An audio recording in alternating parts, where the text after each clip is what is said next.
Welcome to kitchen spark. இன்றைக்கி நம்ம சேனலில் என்ன பார்க்க போகிறோன்னு கேட்டிங்கன்னா, நாம் இன்றைக்கி கொழுக்கட்டை செய்ய போகிறோங்க. பால் கொழுக்கட்டை செய்யலாங்க. நல்ல ஸ்வீட்டான பால் கொழுக்கட்டை சாப்பிட்றதுக்கு ரொம்ப ரொம்ப தித்திப்பாக இருக்கும், நல்லா சாஃப்டாக இருக்கும். எப்படி செய்யலான்னு பார்க்கலாம். அதுக்கு முன்னாடி இன்னும் நீங்கள் நம்ம சேனலை சப்ஸ்கிரைப் பண்ணாமல் இருந்தீங்கன்னா சப்ஸ்கிரைப் பண்ணிடுங்க. அப்படியே பக்கத்தில் இருக்கிற பெல் ஐக்கானை கிளிக் பண்ணிடுங்க. அப்போ தான் நம்ம போடுற வீடியோஸ் எல்லாமே உங்களுக்கு உடனுக்குடனே நோட்டிஃபிகேஷனில் வரும். நாம் செஞ்சுருக்கிற பால் கொழுக்கட்டை பார்த்திங்கன்னா ரொம்ப சீக்கிரமாக சுலபமாக செய்யக்கூடிய ரெசிபி தான். சாப்பிட்றதுக்கு ரொம்ப ரொம்ப டேஸ்ட்டாக இருக்கும். ஸோ எப்படி செய்யலான்னு பார்க்கலாம். வாங்க வீடியோக்குள்ளே போகலாம். ஃபஸ்ட்டு நாம் ஒரு மிக்சிங் பவுல் எடுத்துக்கலாம். அதில் பார்த்திங்கன்னா இடியாப்ப மாவு இருக்குல்லங்க, அதுதான் எடுத்திருக்கேன் நான் இன்றைக்கி. கடையில் விற்பாங்க இடியாப்ப மாவுன்னு, உங்களுக்கு அந்த மாவு எடுத்துக்கலாம்.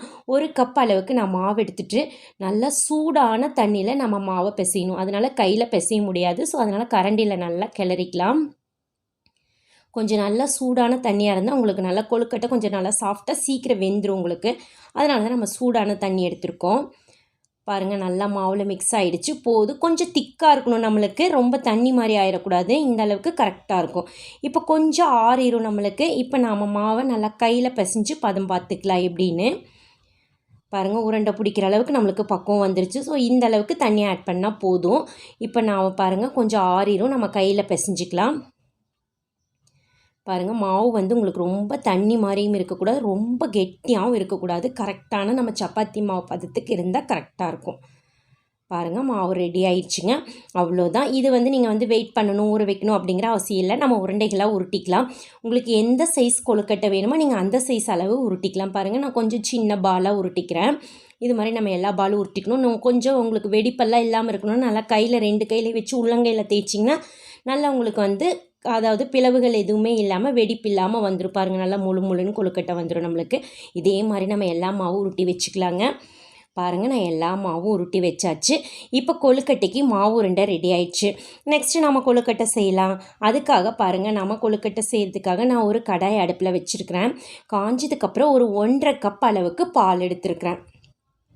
நீங்கள் பேக்கெட் பாலாக இருந்தாலும் சரி, மாட்டுப்பாலாக இருந்தாலும் சரி, எந்த பாலாக இருந்தாலும் ஓகே. 1.5 கப் எடுத்துகிட்டு கொஞ்சம் தண்ணி ஆட் பண்ணிக்கலாம். ஒரு 1/2 கப்புக்கு நம்ம தண்ணி ஆட் பண்ணிக்கலாம்.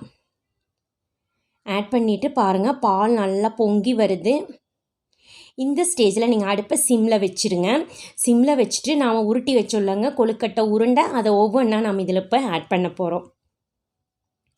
பாருங்கள், இந்த மாதிரி நீங்கள் ஒவ்வொன்றா ஆட் பண்ணிக்கோங்க. எல்லாத்தையும் ஆட் பண்ணி விட்டுறலாம். பாருங்கள், நான் எல்லாமே ஆட் பண்ணியாச்சு. இப்போ ஒரு அடுப்பு வந்து உங்களுக்கு லோ ஃப்ளேமில் தான் இருக்கணும். ஒரு 5 நிமிஷம் கொதித்ததுக்கப்புறம் நீங்கள் நல்லா வந்து கலக்கி விடணும். கொஞ்சம் 5 நிமிஷம் கொதித்ததுக்கப்புறம் கலக்குங்க, கொஞ்சம் வெந்து வந்துடும். பாருங்கள், கொஞ்சம் நல்லா வெந்து வந்திருக்குது பாருங்கள். ஒரு 5 நிமிஷத்தில் லோ ஃப்ளேம்லேயே வச்சுட்டு இந்த மாதிரி கலக்கி விட்டுட்டே இருக்கணும். நீங்கள் இல்லைன்னு கேட்டிங்கன்னா அடியில் ஒட்டிக்கும் உங்களுக்கு கொழுக்கட்டை உருண்டை. ஸோ அதனால் இந்த மாதிரி மிக்ஸ் பண்ணி விட்டுட்டே இருக்கணும்.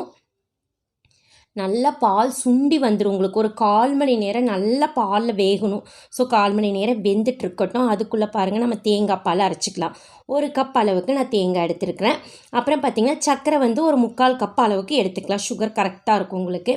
அப்புறம் வாசனைக்காக பார்த்திங்கன்னா ஒரு 5-6 ஏலக்காய் எடுத்துக்கலாம். பாருங்கள், நான் ஒரு 5 ஏலக்காய் எடுத்துருக்கிறேன். இப்போ இதில் கொஞ்சம் தண்ணி ஆட் பண்ணி நம்ம அரைச்சிக்க போகிறோம். கொஞ்சமாக தண்ணி ஆட் பண்ணி நல்லா திக்கான பாலை எடுக்கணும் நீங்கள். அதனால் பாருங்கள், கொஞ்சமாக தண்ணி ஆட் பண்ணிவிட்டு நாம் நல்லா அரைச்சி எடுத்துக்கலாம். ஒரு 1.5 கப் அளவுக்கு நம்மளுக்கு பால் வர அளவுக்கு நல்ல திக்கான பாலாக எடுத்துக்கலாம். பாருங்கள், இந்த மாதிரி நான் ஒரு வடிகட்டி வச்சு வடித்து எடுத்துக்கிறேன். நீங்கள் ஒரு டவல் போட்டு துணி போட்டு கூட நீங்கள் நல்லா வடித்து எடுத்துக்கலாம். பாருங்கள், இதுலேயே நல்லா வடிச்சிரும் உங்களுக்கு. நல்லா எல்லாத்தையும் நல்லா ஸ்ட்ரெயின் பண்ணிக்கலாம்.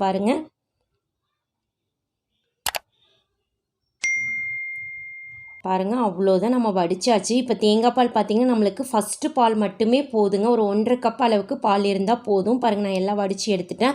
இப்போ தேங்காய் பால் ரெடி ஆயிடுச்சு.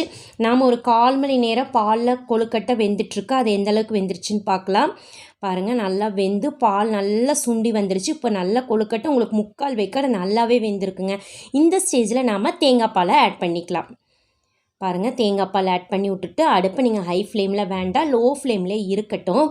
பாருங்கள், தேங்காய் பால் ஆட் பண்ணிவிட்டு கொஞ்சம் மிக்ஸ் பண்ணி விட்ருங்க.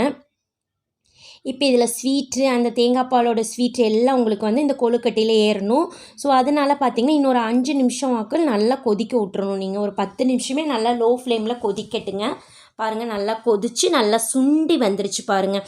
இந்த ஸ்டேஜில் நம்மளுக்கு போதுங்க. கொழுக்கட்டை நல்லாவே வெந்திருக்கும் உங்களுக்கு. பாருங்கள் நான் எடுத்து காட்டுற உருண்டைகள்லாம் ரொம்ப ரொம்ப சூப்பராக ஒரு துளி கூட கலையாமல் நம்மளுக்கு பாருங்கள் பார்த்தாவே சாப்பிடணும் போல் இருக்குங்க. அவ்வளோ டேஸ்ட்டாக நல்லா வாசனையாக இருக்கும் உங்களுக்கு இந்த கொழுக்கட்டை.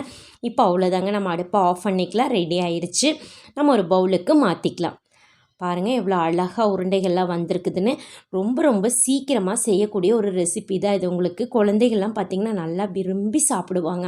அந்த அளவுக்கு இது டேஸ்ட்டாக இருக்குங்க. தேங்காய் பால் ஆட் பண்ணிக்கிறனால உடம்புக்கு ரொம்ப ரொம்ப நல்லதுங்க. பாருங்கள் நான் ஒரு பவுல் ஆட் பண்ணிட்டேன். அரிசி மாவு மட்டும் இருந்தால் போதும். நம்மளுக்கு தேங்காய் அரைச்சி ஊற்றி வீட்டில் இருக்கிற பொருள் வச்சு தான் செய்ய போகிறோம். ஸோ இடியாப்ப மாவு வாங்கிட்டு வந்திங்கன்னா ஒரு முறை இந்த மாதிரி பால் கொழுக்கட்டை ட்ரை பண்ணி பாருங்கள். ரொம்ப சூப்பராக இருக்கும். ட்ரை பண்ணி பார்த்துட்டு எப்படி இருக்குதுன்னு மறக்காமல் கமெண்ட் பண்ணுங்கள்.